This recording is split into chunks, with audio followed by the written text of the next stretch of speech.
Welcome to the Good Rookie Show. My name is Faheem.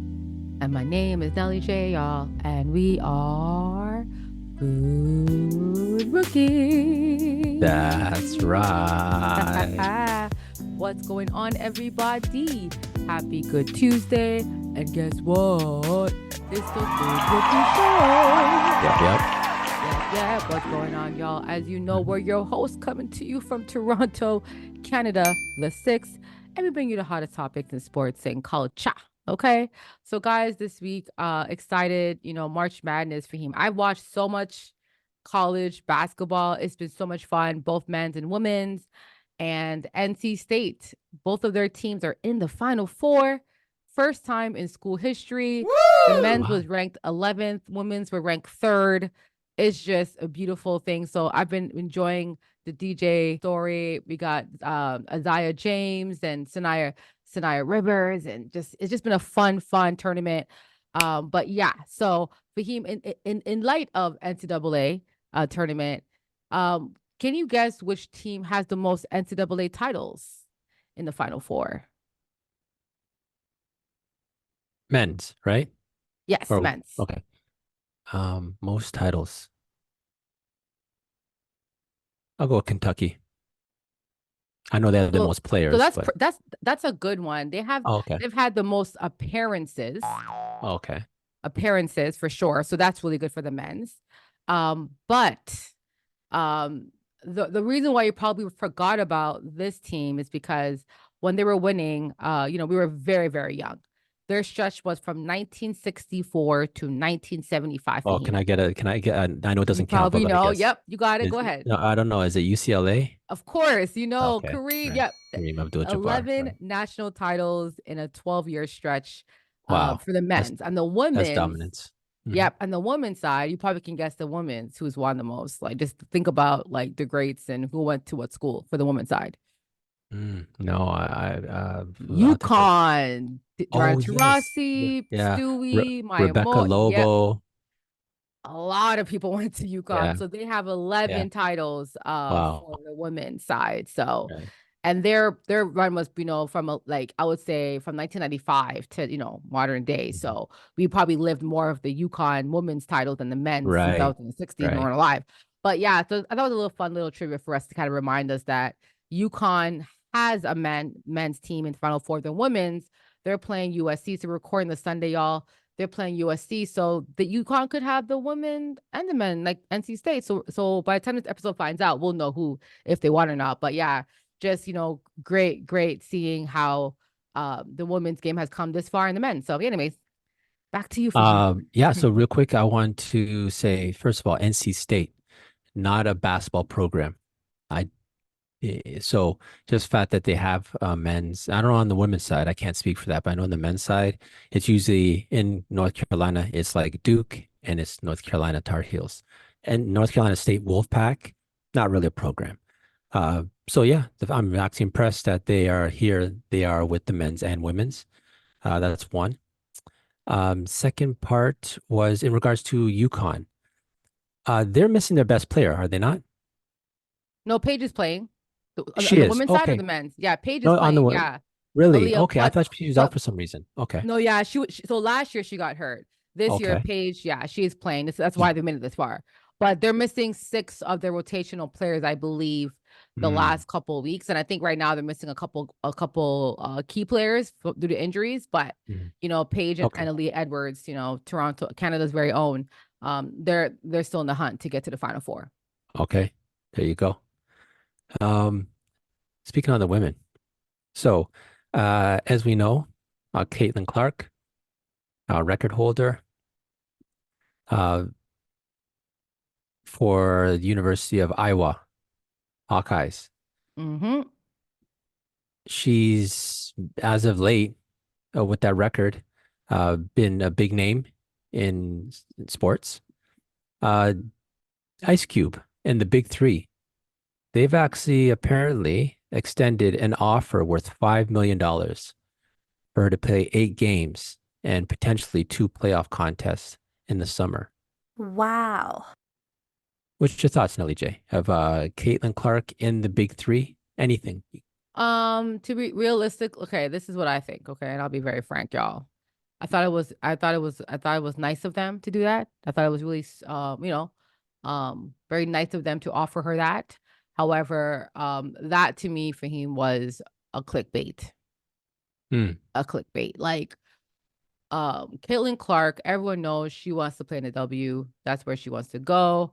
Oh, And if Caitlin Clark really wanted to make a lot of money, she probably can make more money.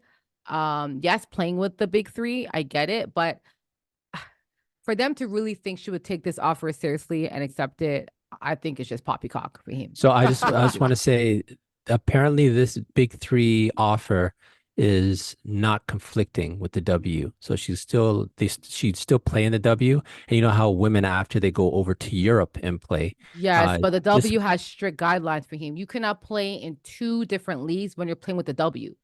That's the rule. So she can't play in the W and play for Big Three. She sorry, can't do that. she can't play for the W and play for the big three, No, you're saying. But no, she cannot. okay, I have a question. So how come she could play in the W, but she can go play in Russia? Because Russia it's an off season. So the And that's what I'm WNBA in their mhm. CBA or their current CBA for him that they changed last year is now a rule. If you don't make it by camp by a certain date, you cannot play in the league. They're very strict now with this. So once the WNBA league starts, you cannot play in any other league but the WNBA. Okay.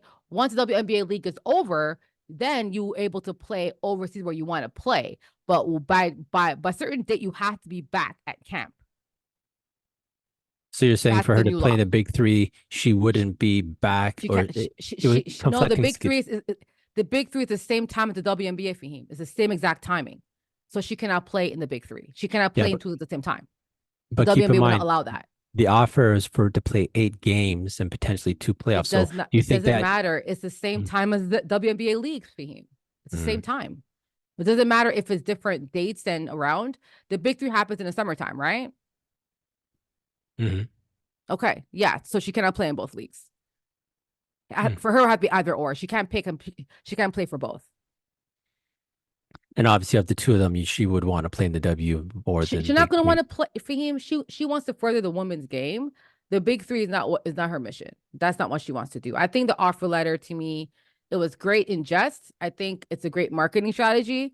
Offer her something. People go, "What's the big three? Wow, they want women to Hmm. play in it. Wow, that's free marketing. Where people are clicking on the big three. What is this league? What are they doing? It's a great way to get her fan base to like, oh wow, like enough respect, and maybe some of them will watch more of the big three games. I don't know. But no, she's not playing in the big three. I don't take this This is literally like a clout. This is like for clout. I don't take this seriously at all. I'm So let sorry. me okay, Yeah. so Now, if if you the if big three had a women's league, if they had a what women's league, then maybe she should consider it. But this is right. like the big three is not a women's league. And I know they have some. I know they have some coaches that are women in the big three as well. I think was it Lisa Leslie? I forgot who, but I feel like a couple of WNBA stars have coached in it. But yeah, no, the WNBA changed their CBA laws last year. They're actually trying to make players not play overseas for him. That's the whole goal. After BG, the whole Russia thing, they're trying to make players stay here, and only play in America. That's why there's more leagues popping up for women's. There's I think one league already started in Texas that's been going on already the last couple months. There's a league in Vegas. Like they're trying to keep their talent on this side of the pond. Mhm. But yeah, no, in the new CBA, a WNBA player cannot play because the schedule too. People forget the WNBA schedule because I know people who like work there. It's as busy as the NBA. There's no break from when the season starts. You have 2-3 games every week until playoffs in sorry until All Star break, which is probably in July. And after that, it's like there's games 2-3 games every week. They're on a plane for him traveling back and forth to games throughout every like they played like in three months they're playing and they're busy. There's no time for her to stop off and play big 3-8 games. Like when would that happen? Like So like yeah. okay, I was just gonna touch upon it and you did about if that's a women's league. So say if you're Ice Cube, I happen to think that the 3-on-3 game is better suited for the women's game than for the men.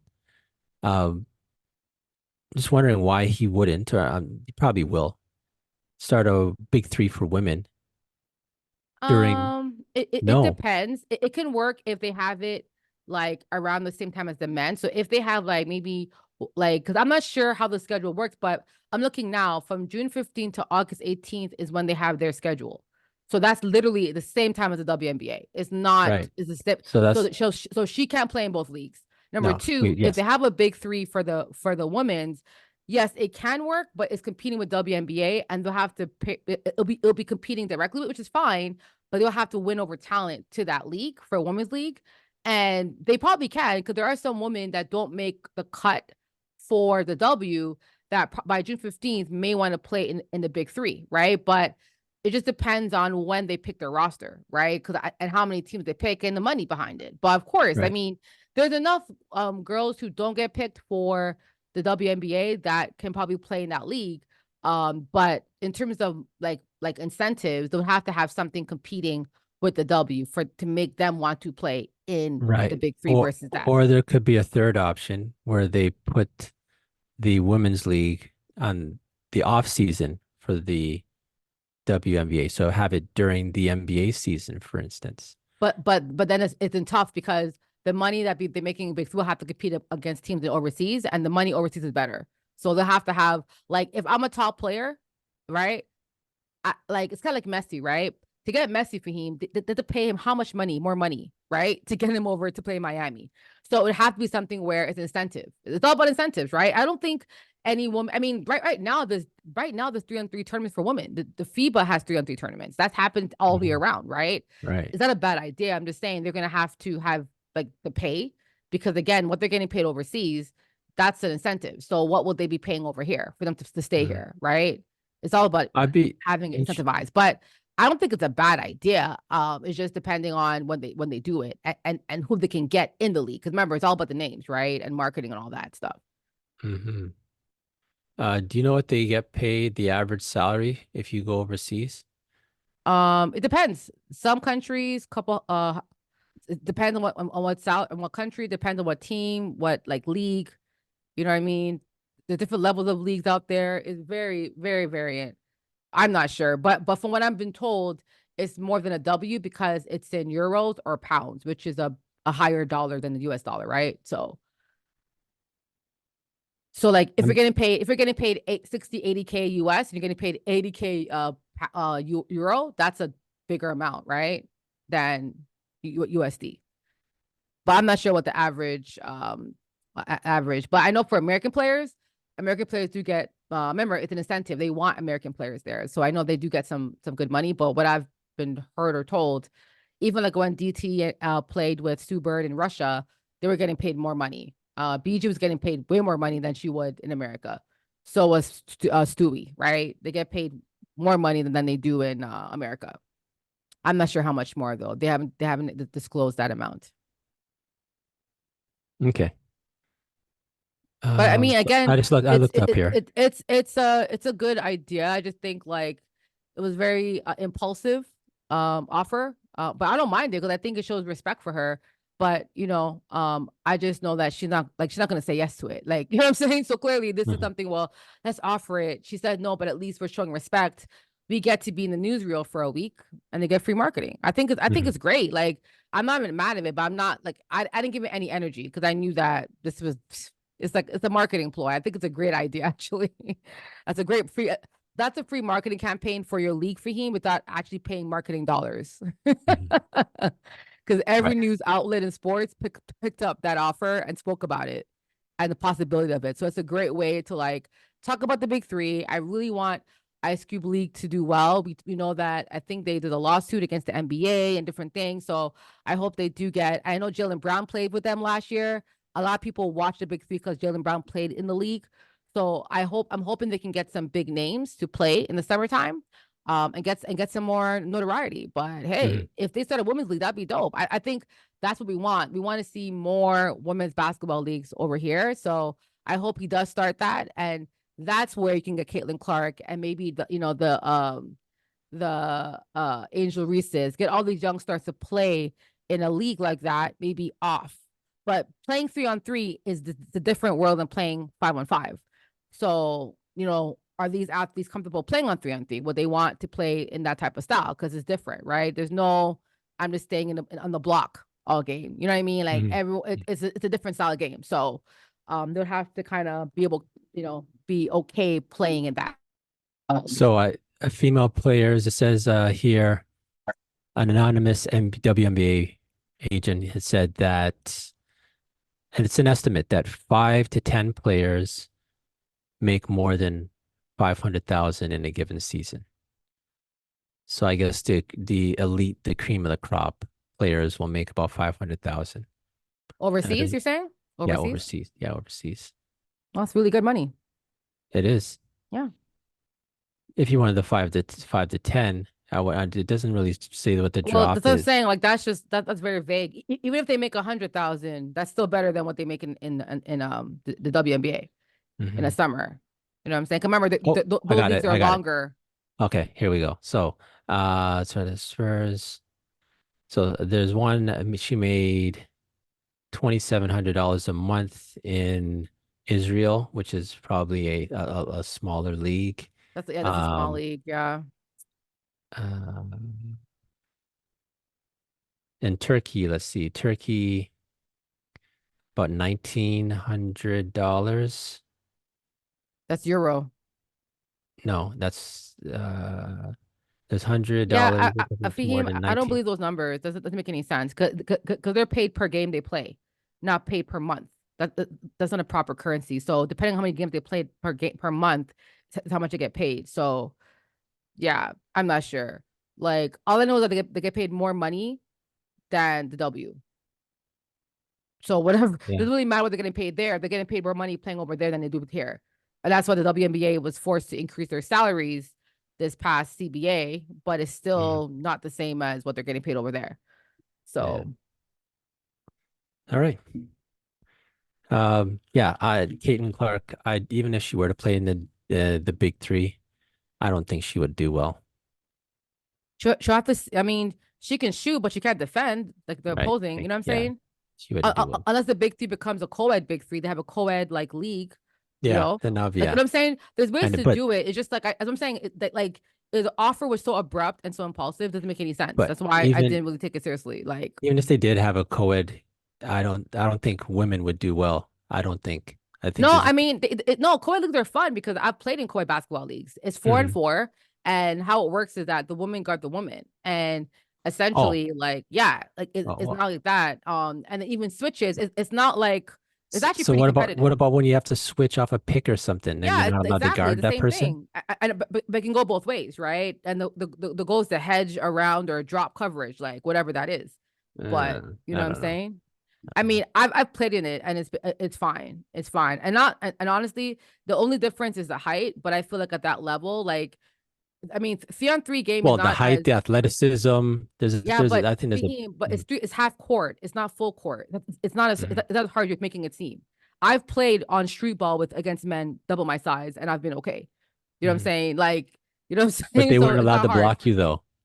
They can't block me because I'm That's what I'm shifty. saying. They're not allowed to block you. So then, No, no, no, they can't. No, they can, but they don't. I've played against guys before, and like you switch hands, you pump fake. Like these are hoopers. This is not like you know what I'm saying. Yes, mm, there's a height difference, but I'm saying Caitlin Clark's 5'11", 6 foot, right? So there's guys who play the NBA that are 6 feet tall right now that shoot on guys that are 6'8", 6'9", right? So it's not like it's not like half court basketball for him it isn't as hard as full court. Full court, yes, it's more difficult because the speed's different. But half court, it's literally this one like it's half the court, and mhm, it's three, right, or four. So like when I played co-ed, it was 4-and-4 in a half court setting. So mm. there wasn't that much space anyway. You know what I'm saying? So to me, Caitlin Clark is still a threat. You know what I mean? Like there's guys who play basketball right now that can't freaking defend, but they can shoot off the clip. You know what I'm saying? So her being a shooter, you can't leave her on the perimeter. So you have to play up. That gives the two players more space to work. You know what I'm saying? I mean, Mm. I've played co-ed and I've played against guys before, and it really isn't like. I mean, now again, keep in mind the big three doesn't have the best players of basketball in the world. These guys are not. They're not LeBron James. These are like retired older players. right? So it's not like you're playing like, oh no, Kevin Durant or something like that. You know what I mean? So, but again, playing co-ed, there's always rules behind it. So like even during switches, right? They'll say you can only screen off guys, not girls. Two girls can screen, two guys can. Like they have rules and guidelines behind it, right? But even still, Caitlin Clark, if she was to play against guys, my thing with her is that my issue with her wouldn't be off of her defense, right? I'm saying like staying in front of a dude, but even though she's an active defender, like her feet aren't gonna be as quick as another guy. You know what I'm saying? It's just two different worlds. That's what I'm saying. Like Mm. his offer to me is poppycock. It's Yeah. absolute nonsense. You Mm. know what I That's mean? Come interesting. on, like we Yeah. know this. Like, and again, it's not because women can't play with dudes. Just like it's two different type of sports. Women basketball, how that game is played, isn't the same as men's basketball. Yeah. It's the same Yeah. mechanics, but different style, different speeds.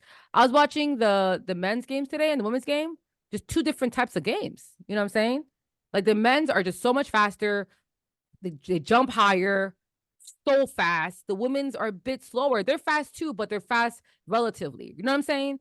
So no, like Mhm. I don't think there will be a big three co-ed because FIBA, unless FIBA creates one that works and they find something that works, I don't think they're going to create one. So like, why even bother? But I know there are co-ed leagues for basketball, and I've played Mhm. in them before, so I know. But again, these guys, I mean, for me, the average basketball player that are men's players aren't really good shooters. They're really, you know what I mean, and they're not really good defenders either.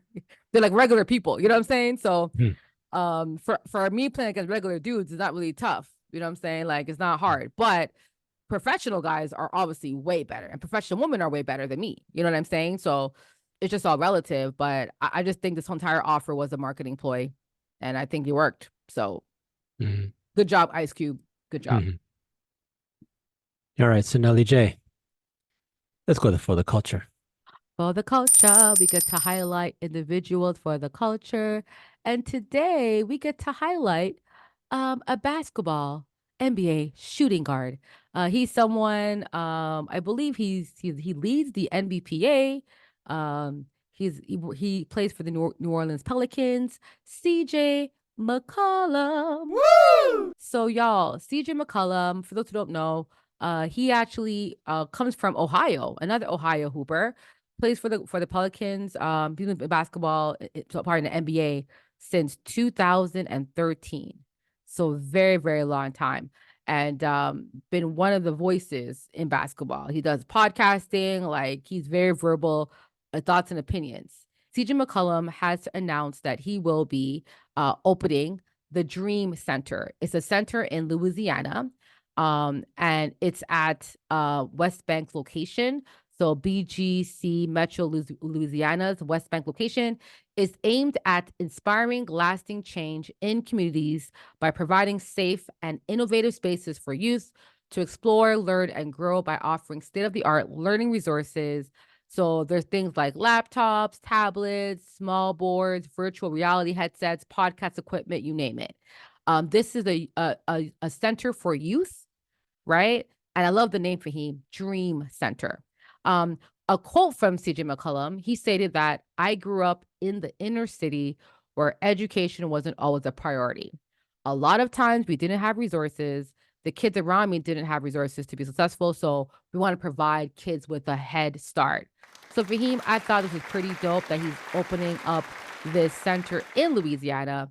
And it's like, why Louisiana, right? Well, the Pelicans play there. So, it's kind of cool that he's contributing back to where he actually is playing currently, right? And giving the youth a place for them to develop their skills and I guess create dreams. So big up to CJ for this. Really, really dope. I'm actually like I thought it was really innovative and always giving back should be a priority. So that's why CJ McCollum is for the culture. Fahim, any thoughts on CJ's initiative with the youth center in Louisiana? You got it. I think it's awesome. With I like to hear that in regards to it's like a media center, right? Almost, right? Mm-hmm. A lot of like you said, virtual headsets, uh, and the podcast equipment with Mm-hmm. podcasting growing and everyone having an opportunity to have a voice. I think it's great. that he's given these kids an opportunity in the realm of media.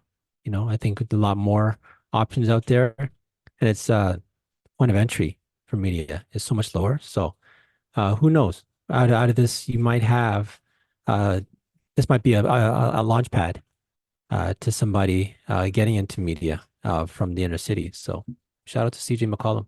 Mm-hmm. I really think it's a really good partnership that he's developing here.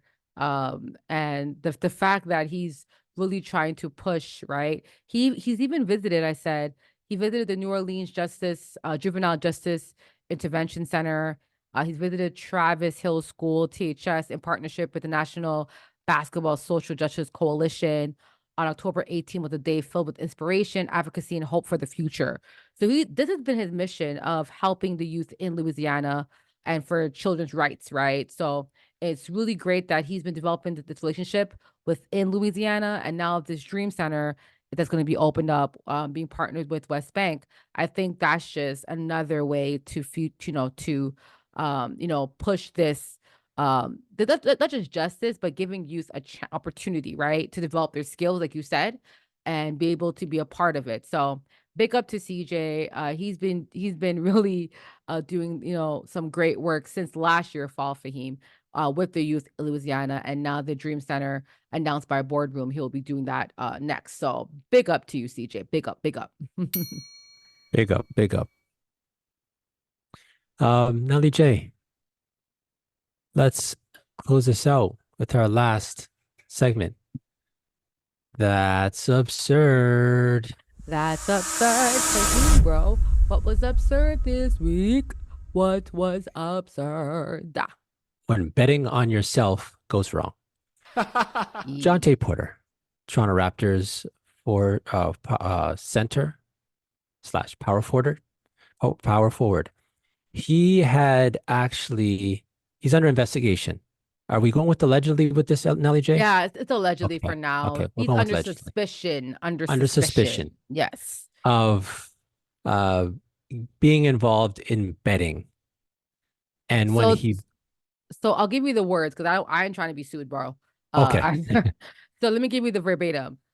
He's being investigated. He's under in suspicion following irregular betting activity That was it. on his player props in 2 games this season, as per gamingtoday.com. Absurd. Absurd. Man, yeah, the 2 games in question for him, he left those games early. Mhm. Um, and one game, his eyes hurting him from a previous eye issue for Memphis. The other game, it was against in March. He left early. He wasn't feeling well. Those 2 games, if you bet the under, apparently was the highest winning bet of the night for Mhm. DraftKings and whatever sports play, whatever these betting sites are. Mhm. So because he left those games and those bets were also winners, he's under suspicion. So Mhm. yeah. There was also one also under suspicion. Well, something that had to do with this betting issue or problem here. With it was a 3-pointer. Was it supposed to be like he bet under on a 3-pointer? But do you remember the 3-pointer where he took a 3-point shot from straight away and he banked it off? He banked it and it went in. And they showed his face after, and he looked surprised he went in, but he also didn't look very happy. So in hindsight, people are saying, "Oh well, you know what? Maybe Oh, he man, the shot that internet.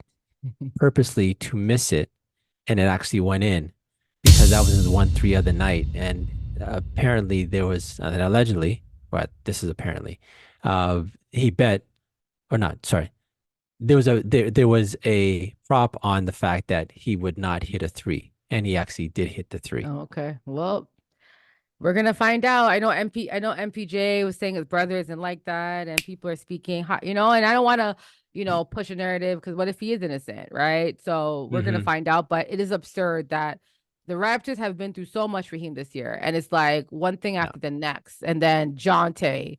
It's like, man, this is not the Raptors year. Probably worse than Tampa Bay, to be honest, No. with all this stuff, man. So I mean, Yeah. and who bets on a two-way player? Because they them in a full car. Like, anyway, just a lot of things, man. A lot of things. A Yeah. lot of things. Yeah. So yeah, we'll just definitely go with absurd on that. Just the fact that for somebody who's, young and promising, he could have a good career.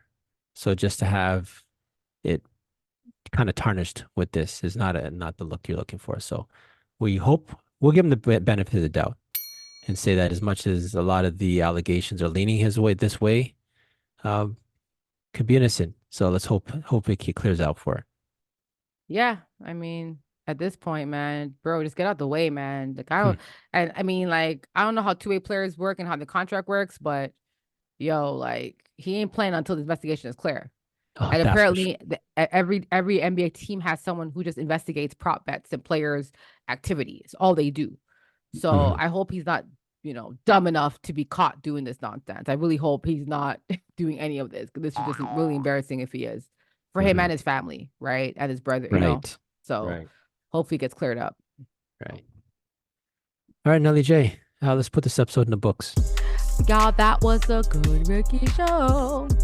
So my shout out, y'all, is pretty simple. I'm just gonna shout out all the amazing athletes that participated in the March Madness tournament. It's been great. Really respect all these athletes, man, putting their heart on the line for him. Do or die. Just really impressive. I also want to shout out the Blue Jays. They're starting off their season right now. MLB season is open, so excited to see how the guys do, and that's about it. That's for me. My shout outs. My shout outs. Nice. How about you, Faheem? Yeah, I guess I'll shout out Victor Wembanyama.